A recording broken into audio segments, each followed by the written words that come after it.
Meanwhile, now in Zimbabwe, President Robert Mugabe and opposition leaders Morgan Tsvangirai and Arthur Mutambara have again failed to reach an agreement over the allocation of key cabinet positions.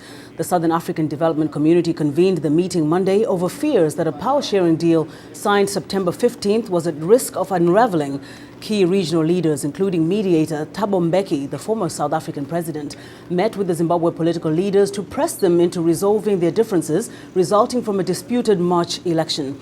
An opposition spokesperson said a broader regional summit will be held to tackle the crisis. Mr. Mbeki, accompanied by interim South African President Kgalema Motlanthe, said Monday that he was optimistic about reaching a breakthrough. Mr. Mbeki opened the session with a briefing to members of the SADC Troika on politics, security and defense, comprising Swaziland, Angola and Mozambique. A similar meeting among the leaders failed to take place in Swaziland last week after the government failed to renew Tsvangirai's passport.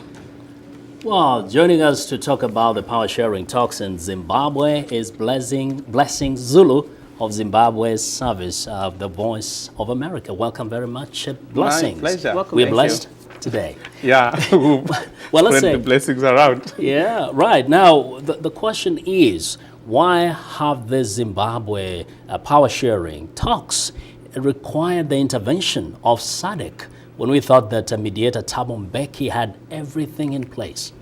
I think the problem now is there's a lot of mistrust. The MDC is saying that they are not very happy with the way former President Mbeki has conducted business. So they thought that if the SADC Troika would come in, they will be able to break or to unlock the political logjam. But so far it has proved to be a disaster.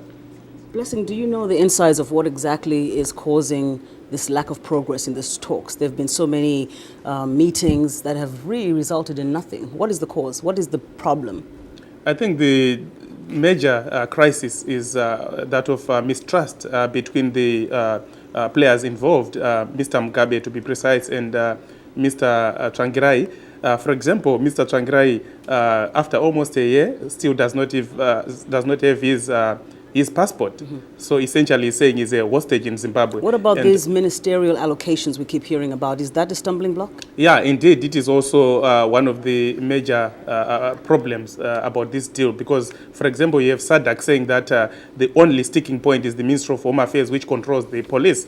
But talking to Mr. Tsvangirai himself and the Secretary General today, they were saying that there are 10 ministries that are still to be equitably distributed. So it appears that each side has got different demands, but apparently there's a goalpost shifting on both sides.